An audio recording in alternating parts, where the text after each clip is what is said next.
Hi there. My name is Sophie Wahba, and I am an associate in the employment law team at White Castle, and I'm joined by Kash Dosanjh, who is a senior associate in the employment team, and Matthew Davies, who is head of department and partner of our business immigration team. So it's just going to be a quick podcast today, and we felt it was important to do a podcast on Labour's proposals to reform the use of zero-hour contracts. It's going to have a significant impact on businesses if what Labour has proposed does actually come into force. So we thought, let's just put together a podcast and cover the proposals and provide some tips for employers. So just as a brief introduction, as part of Labour's plans to make work pay and to increase workers' rights, they have proposed to clamp down on the use of zero-hour contracts as they currently are used. And the intention is to end one-sided flexibility, as they say, and to give individuals some level of stability and predictability with regard to their work and their income. So that's just a very broad overview, and I will go into a little bit more detail about the proposals. But before I do that, I'm going to hand over to Kash, who's just going to talk us through what zero-hour contracts are and how they're currently used. So there's no legal definition to a zero-hour contract, but essentially what it is where a worker has no guaranteed hours, as opposed, of course, to your normal contract of employment where you'd see a fixed number of hours each week and an employee has to work. The difference here is, of course, there's no set hours or there's no set pay. And, of course, there's no set working days or hours. Now, you'd usually find these types of contracts are quite popular in the hospitality sector. So your restaurants, hotels, and of course pubs, nightclubs and bars. And again, they do benefit both parties, being employer and employee. So of course for employers, they can manage any changes in demand. And of course for workers, they can fit it around their work commitment. So for example, students who are studying university, they can of course fit it around their educational commitments. So I'm going to hand back over to Sophie now, who's going to just go through what the current proposal that Labour has planned for a zero-hour contract. Thank you, Kash. So as I mentioned a moment ago, Labour's plans are largely to upgrade workers' rights and to, as I mentioned, end what they call one-sided flexibility. So Labour has said that they want to ban the abuse of exploitative zero-hour contracts as part of its plan to make work pay. Now, we don't yet know what Labour actually means by exploitative, so we can only really speculate on that. So it's not looking as though they're going to outrightly ban the use of zero-hour contracts, and we're waiting further for clarification on what they mean by exploitative. But what we can take from what they have said is that they want to ensure that workers are given some elements of predictability about their working hours. And so if an employer wants to engage a worker on a zero-hour contract, what they're now going to have to do after these proposals come into force is engage them with with a minimum number of hours. So they can't take them on and say, we're not going to guarantee you any minimum number of hours or any minimum amount of pay.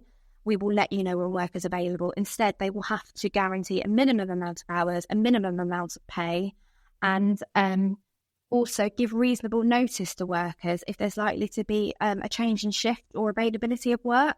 And what Labour's actually said as well is if an employer does plan to cancel shifts at late notice, they may also have to compensate workers for the loss of income and the loss of availability of work. Now, with regards to minimum hours, how are those going to be calculated? What Labour has proposed is that a 12-week reference period should be used. So if once a worker has been employed for 12 weeks or more, it's looking like what an employer is going to have to do is look back at the last 12 weeks, take an average of their working hours, and then guarantee them that as a minimum amount. So that's mostly what we know about the proposal at the moment. We are awaiting further clarification. Labour did say that they were going to bring in this change amongst many others within the first 100 days of them coming into power. It's unlikely that's going to happen because we're actually already approaching that 100 days. But employers really do need to prepare themselves for it because once they come into force, it will be unlawful to engage workers as they currently do. And so they really do need to be prepared for it. And so on top of having to guarantee a minimum number of hours and a minimum amount of pay, there are also other implications that employers are going to have to consider. So increased labour costs will mean that employers are going to have to really budget and make sure that they can afford to engage the number of workers that they currently engage in 0 hours. Resource challenges is also another factor that they'll have to consider. So the combination of placing further restrictions on the use of 0-hour contracts and also requiring employers to offer a minimum number of hours is going to reduce an employer's ability to sort of flex resourcing to meet demand. So that's also going to have to be taken into account. And of course, naturally, admin is going to be increased. Someone within the business is going to have to sit down and look at the minimum number of hours that each individual should be guaranteed based on their 12-week average. So again, employers need to make sure that they've got someone available to sit down and actually do the math and make sure that they're compliant with any new legislation. So I'm just going to hand back over to Kash and then we'll hand over to Matthew. Kash is going to talk us through how employers should prepare and give some top tips. So in terms of how employers should prepare, as Sophie said, we don't know the extent of the proposals yet, but looking at it on the face of it, if employers were to prepare for this particular change, the most practical thing they could do is reviewing their contracts of employment, in particular, whether offering those on 0-hour contracts should now be placed onto different contracts with regular working hours. So, for example, if you already have employees on 0-hour contracts who have, let's say, already undertaken a fixed number of hours each week, for example, they might undertake at least 10 hours a week, you may want to consider placing that particular individual or individuals on a more permanent contract, reflecting, i.e. a minimum of 10 hours a week. As Sophie said, Labour's plan is it needs to be delivered within the first 100 days. We are currently approaching that timescale now, so whether or not this change does get implemented is still currently unknown. But that's probably the most practical way employers could prepare for such change, is just really going through contracts of employment now. Because as Sophie said, if we leave it to the last minute and these changes do come in, it's going to be a lot of increased admin for employers. So it'll be good just to essentially get that out the way with now and just plan for the future. I'll go through some top tips for employers now, and I'll keep these quite brief. But essentially, one of the tips would be auditing the current workforce to identify the proportion engaged on 0-hour contract and in which areas of that business. So depending, of course, what type of business it is, it will be good really just to identify that proportion who are engaged on 0-hour contracts and, of course, which areas of the business and, of course, whether there is a need for that many individuals in that particular area of the business. Sophie spoke about the 12-week average calculation. So, of course, reviewing how the 12-week calculation would impact those workers. Of course, reviewing processes for managing requests for work and cancelling shifts and consider how these need to be changed. Of course, if you've got any HR portals in place, that potentially could assist with that. Another practical tip would be training managers in any new work allocation processes as required. And of course, businesses will need to have a good grasp of their resourcing demands and plan their resourcing well in advance, which of course can be difficult in practice where demand by its nature fluctuates, particularly, like I said, those sectors, for example, hospitality or healthcare may be difficult. But of course, they are some of the top tips that we would recommend.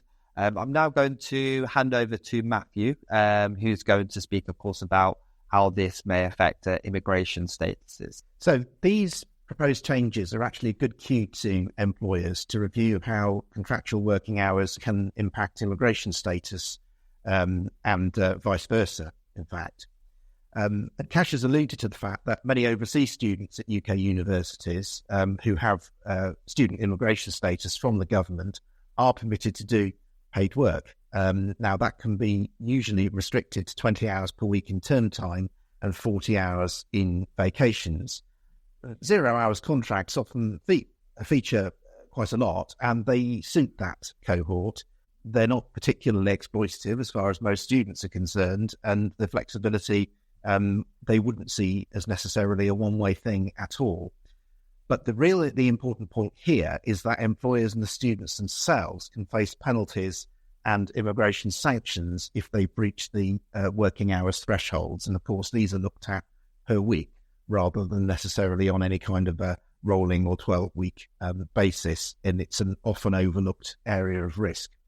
The other area of immigration where 0 hours contracts have been problematic when it comes to employer sponsorship. I mean, the reality is, again, as Sophie and Kash have described, the kind of jobs that tend to attract 0 hours contracts are usually ineligible for sponsorship anyway. Salary thresholds, even assuming full-time work, would be too low, and skill levels would be too low as well. But there are exceptions, and we've had examples where employers have come to us wanting to propose some similar kind of arrangement. It just doesn't really work with the requirements of the points-based system, not least because, of course, a guaranteed number of hours per contract has to be put into any certificate of sponsorship before it's assigned. I think in relation to that, what the government is proposing is going to make very little difference at all. But the key takeaway for employers is to review the arrangements that you've got for monitoring and directing the working hours of students who have time-limited immigration status. And that's something that could very naturally come hand in hand with a review of how the changes to 0 hour contracts are going to be brought in. Thank you so much, Matthew, and thank you, Kash.